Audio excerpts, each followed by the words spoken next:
নবীজি বলেছেন, কেউ যদি ফজরের নামাজ জামাতে পড়ে তারপরে সালাম ফিরানোর পর ওই জায়গাতেই বসে থাকে এবং জিকির আজগার করতে থাকে, সুবহানাল্লাহ 100 বার পড়লো, আস্তাগফিরুল্লাহ 100 বার পড়লো, ঠিক আছে, লা ইলাহা ইল্লাল্লাহ ওয়াহদাহু লা শারীকা লাহ লাহুল মুলক ওয়া লাহুল হামদু ওয়া হুয়া আলা কুল্লি শাইইন কাদির, এগুলো পড়লো, তারপরে ধরেন দরুদ শরীফ পড়লো ইত্যাদি, জিকির আজগার শেষ করে সূর্য উঠে যাওয়ার পরে সে যদি 2 রাকাত নামাজ পড়ে, মাত্র 2 রাকাত, সে ফিরে যাবে একটা কবুল হজ, একটা কবুল ওমরার নেকি নিয়ে ফিরবে ইনশাআল্লাহ।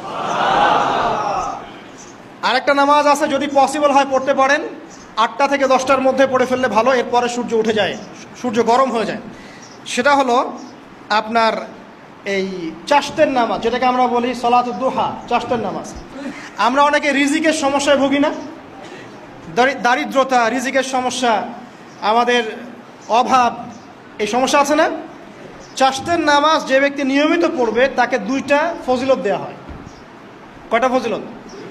চাশতের নামাজ যে ব্যক্তি নিয়মিত পড়ে তার 2টা স্পেশাল ফজিলত। এক, তাকে দ্বীনের জ্ঞান দেওয়া হবে, ইলম মুখস্থ ক্ষমতা দেওয়া হবে, আপনি হিফজ ক্ষমতা বেড়ে যাবে, কোরআন সুন্নাহ মুখস্থ রাখতে পারবেন ভালো ইনশাআল্লাহ, আল্লাহর পক্ষ থেকে বুঝ দেওয়া হবে। আরেকটা হচ্ছে আপনার দারিদ্রতা আল্লাহ পাক দূর করে দেবেন। এগুলা পরীক্ষিত আমল ভাই, এগুলা কোনো গাল গল্প বলছি না, এগুলো পরীক্ষিত। আরেকটা আছে, সূরা ওয়াকিয়া রাতে তেলাওয়াত করেন, সূরা ইযা ওয়াকাআতিল ওয়াকিয়া লাইসা লিওয়াকাআতিহা কাযিবা, এই সূরাটা আপনি তেলাওয়াত করেন, দেখবেন দারিদ্রতা চলে যাবে ইনশাআল্লাহ আযজা ওয়া জাল, চলে যাবেই ইনশাআল্লাহ। এবার আসুন কোরআন তেলাওয়াত নিয়ে 2টা কথা বলে দেই। কিছু কিছু সূরার কিছু কিছু অংশ মুখস্থ করে ফেলার চেষ্টা করেন, প্রত্যেক দিন এই অংশটুকু আপনি নিজে তেলাওয়াত করবেন।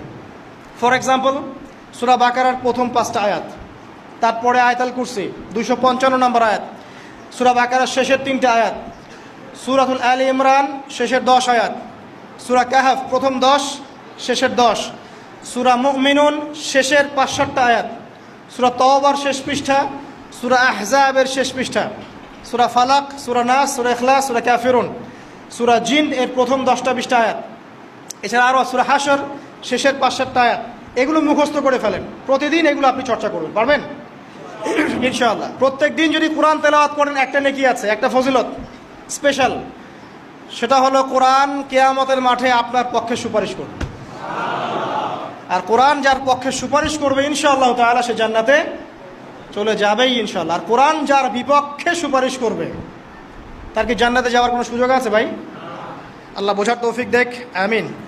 চাশতের পরে এশা, এগুলো আমরা জামায়াতে আদায় করার চেষ্টা করবো ইনশাআল্লাহ আযজা ওয়া জাল। আল্লাহ পাক আমাদের সবাইকে তৌফিক দান করুন। আজকে জুমার নামাজে আমরা যেমন